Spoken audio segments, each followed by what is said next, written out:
¿Cómo trataba P. Diddy a sus empleados más cercanos? ¿Qué cosas pudieron ver los que estaban día a día con el rapero? ¿Qué abusos sufrieron ellos? ¿Fue P. Diddy el encargado de prender fuego el auto de otro músico solo porque éste había estado con su pareja? ¿Qué clase de amenaza realizó el hombre a su entorno mientras descendía en un vertiginoso espiral de locura? ¿Por qué la defensa del empresario pidió la anulación del proceso judicial? Como ya todos saben, el juicio al magnate musical comenzó el 5 de mayo del presente año. Ese día, se lo pudo ver entrar a la sala donde por el transcurso de 8 semanas serán citados todos los testigos de interés en su caso. Recordemos que la ex estrella del hip hop es acusado de haber usado su fama para extorsionar y obligar a mujeres a participar en, y cito, actos sexuales degradantes. La parte acusadora busca demostrar, entre otras cosas, que no se trataba de hechos aislados, sino de un esquema sistemático que respondía a un plan de tráfico sexual. ¿Es entonces P. Diddy el cabecilla de una agrupación dedicada al crimen organizado desde hace décadas? ¿Fue así que cementó su estatus de celebridad y su posición privilegiada en el mundo del arte? Eso es lo que intentará averiguarse en estos meses. Si el jurado lo declara culpable, P. Diddy, ganador de cientos de premios y responsable de romper varios récords de ventas, podría pasar el resto de sus días en prisión. Pero no nos adelantemos. Si quieren saber qué pasó en los primeros días del juicio, pueden ir a ver la primera parte de este video que salió la semana pasada. En esta ocasión es nuestra intención contarles lo que ocurrió desde el 22 al 30 de mayo, cuando se descubrieron nuevas evidencias sobre el carácter violento y errático del astro devenido en delincuente. Sean bienvenidos a todo lo que hay que saber del juicio a Diddy Combs, segunda parte. Si este contenido les gusta y quieren saber cómo sigue todo, podemos realizar actualizaciones semanales hasta que se emita un veredicto final. Si así lo desean, pueden comentar este informe con la palabra juicio. También es importante remarcarles que si quieren más detalles sobre la detención de P. Diddy, las acusaciones que lo llevaron hasta ese lugar y las polémicas que envolvieron toda su carrera, incluidas las acusaciones de que estuvo tras la muerte de otros raperos conocidos, pueden ver todos los videos que elaboramos sobre el asunto. Dicho esto, comencemos.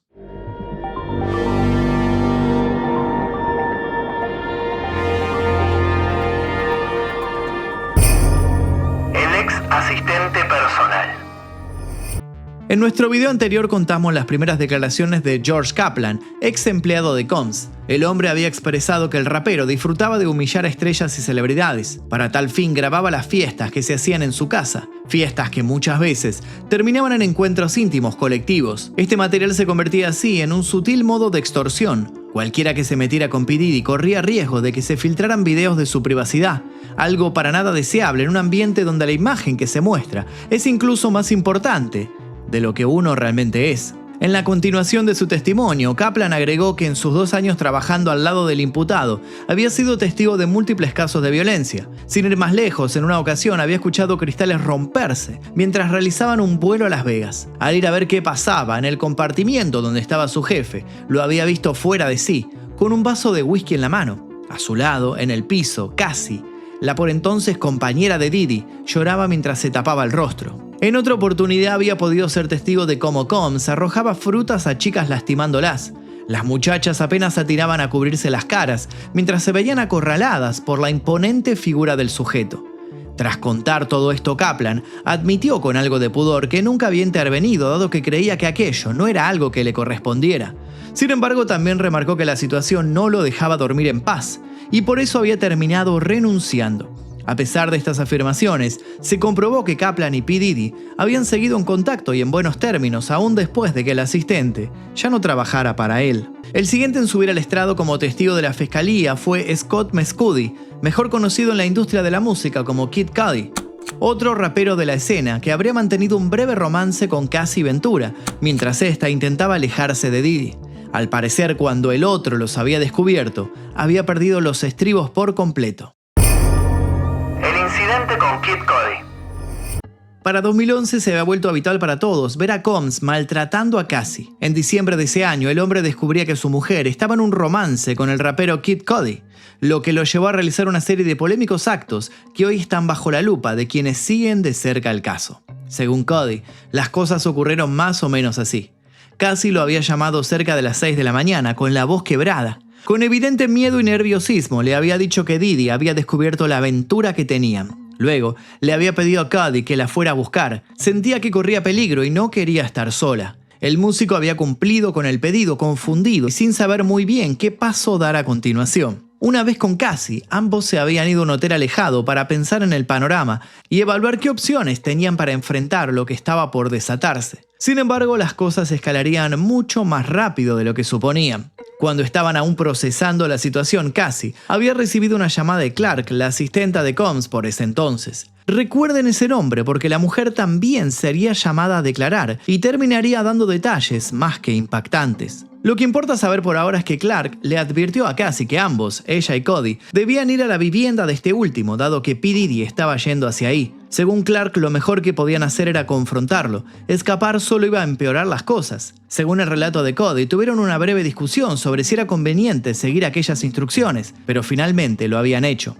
Hicieron todo el camino en silencio, paralizados por los nervios. Al llegar a su residencia habían descubierto que Combs ya no estaba. Así todo, eso no los tranquilizó. La casa estaba revuelta, los regalos que Cody había comprado para Navidad estaban abiertos y su perro estaba encerrado en el baño. El rapero supo que evidentemente querían intimidarlo, mostrándole con qué facilidad podían entrar a su domicilio. Entendiendo la gravedad del asunto, habían llegado a la conclusión de que ya era hora de llamar a las autoridades. Chris Ignacio, un veterano de 16 años del Departamento de Policía de Los Ángeles, verificó el testimonio de Cody.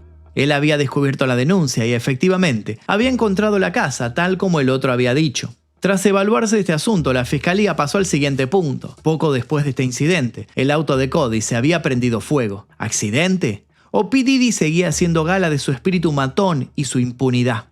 Indagar en eso casi provoca que el juicio quede nulo. El auto quemado. Cody contó cómo había encontrado su auto completamente carbonizado. El testimonio fue acompañado por fotos en las que pudo verse como el auto del rapero había quedado reducido a un montón de fierro negro y humeante. Según el peritaje pertinente, alguien había abierto la parte superior del Porsche y había metido una molotov ahí. Lance Jiménez, investigador de incendios provocados, confirmó que en la consola central del vehículo se había hallado una botella con pañuelo quemado. El profesional aclaró que como la bomba no había explotado, el daño no había sido más grave y expansivo. El veredicto de Jiménez fue que el incendio había sido intencional. Esta declaración se consideró de vital importancia y hubiera significado un gran avance, pero luego el hombre dijo algo que hizo que la continuidad del juicio se pusiera en peligro. Y es que el investigador reveló al final de su relato que algunas huellas dactilares habían sido recolectadas de la escena del incidente. Huellas que luego habían sido misteriosamente eliminadas de la carpeta de investigación.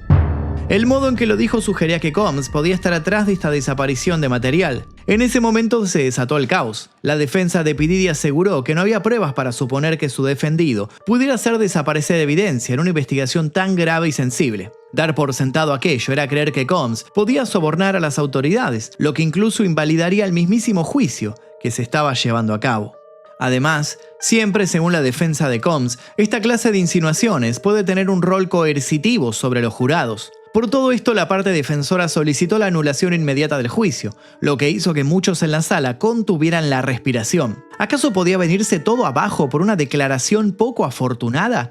¿Estaba justificado el pedido? Tras debatirlo por tensos minutos, el juez rechazó la petición, no sin antes anular el testimonio del investigador de incendios. Muchos estiman que esto es muy conveniente a P. Diddy, sin embargo, en las jornadas subsiguientes, su figura seguiría siendo el centro de acusaciones más y más terribles. ¿Recuerdan a Clark, su ex asistente? Bien, es hora de volver a ella y ahondar en su escalofriante testimonio. La asistente de Combs.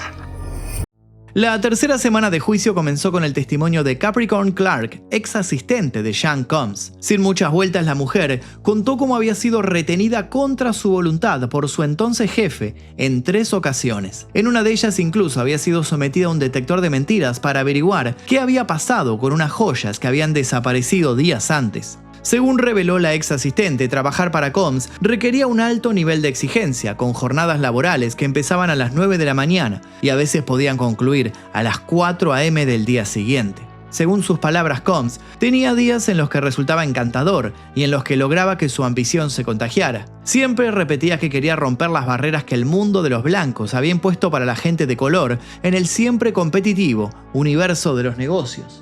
En esas jornadas en las que el rapero se mantenía enérgico y de buen humor, se trabajaba de modo arduo, pero en un clima donde la adrenalina parecía llenarlo todo. Sin embargo, con el paso del tiempo esos días se habían ido reduciendo hasta casi desaparecer. La mayor parte del tiempo el empresario se mostraba más bien ofuscado y maltrataba a todo su entorno. Por miedo a perder sus puestos, nadie enfrentaba estos malos tratos, lo que había derivado en que se acostumbraran a trabajar bajo una presión excesiva e injustificada. Durante la última parte de su interrogatorio, los fiscales cuestionaron a Clark sobre por qué, con todos estos antecedentes, había decidido volver a trabajar con Didi años después. Tras unos segundos de silencio, la mujer fue contundente y entre lágrimas dijo, y cito: «Él tenía todo el poder en lo que a mí respecta». Una parte clave de su declaración se dio cuando Clark mencionó que en una ocasión Combs la había obligado a salir de su departamento y subir a un automóvil. Consultado sobre a dónde se dirigían, el rapero habría dicho que a matar a Kid Cudi, cosa que por suerte no había podido concretar. Estas palabras refuerzan la idea de que el músico había tenido reales intenciones de deshacerse del amante de Cassie en aquel ya infame diciembre. Luego de esto fue el turno de Deont Nash y Mayla Morales, estilista y maquilladora de Combs, respectivamente.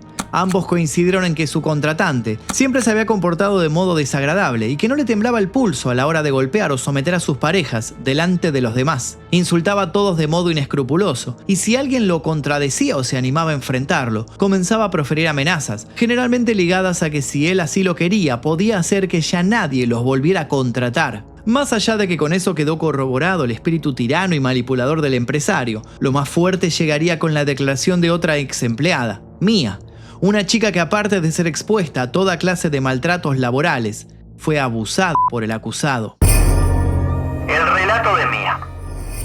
Según lo que reveló, Mia trabajó como asistente personal y luego como directora de desarrollo y adquisiciones para el negocio cinematográfico de Combs. Mia describió la experiencia como una auténtica montaña rusa. Los constantes altibajos empresariales la habían mantenido como adormecida, sujeta a un ritmo enloquecedor en el que había perdido noción de sus propias necesidades. Cuando se había querido dar cuenta, vivía exclusivamente para P. Diddy. El sujeto muchas veces la felicitaba y le hacía promesas de otorgarle mayor control en su empresa. Todo para luego pasar horas insultándola sin razón aparente, menospreciándola y dejándole en claro que jamás confiaría en una mujer para que manejara sus finanzas. Mia también contó que en ocasiones P. Diddy la empujaba con violencia, le había tirado contra paredes e incluso a una piscina.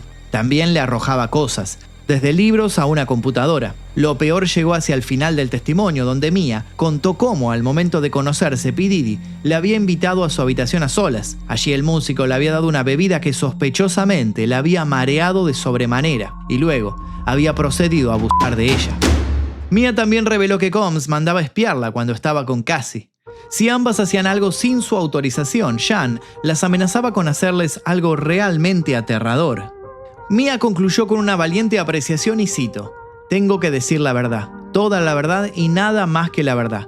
Y también tengo una obligación moral porque cuando te atemorizan y te hacen callar, estas cosas le siguen sucediendo a otros». Resta recordar que luego de su encarcelamiento, ocurrido el 16 de septiembre de 2024, el rapero Diddy Combs se encuentra recluido en el Centro Metropolitano de Detención de Brooklyn, en Nueva York. Dado que los testimonios van a buen ritmo, se espera que el juicio tenga una duración total de 6 semanas, por lo que se estipula un veredicto antes del 4 de julio. ¿Qué se descubrirá en las siguientes semanas? ¿Qué nuevas atrocidades saldrán a la luz? ¿En algún momento se hablará de la red de complicidades que tuvo que haber existido para que un personaje como Combs lograra salir inmune durante tantos años? Mientras se esperan nuevas jornadas del juicio, el público sigue expectante, preguntándose si esta vez, por fin, se hará justicia. Si quieren saber cómo sigue todo, no olviden dejar su like y comentar con la palabra juicio. Les dejo aquí en recomendados la primera parte de este juicio.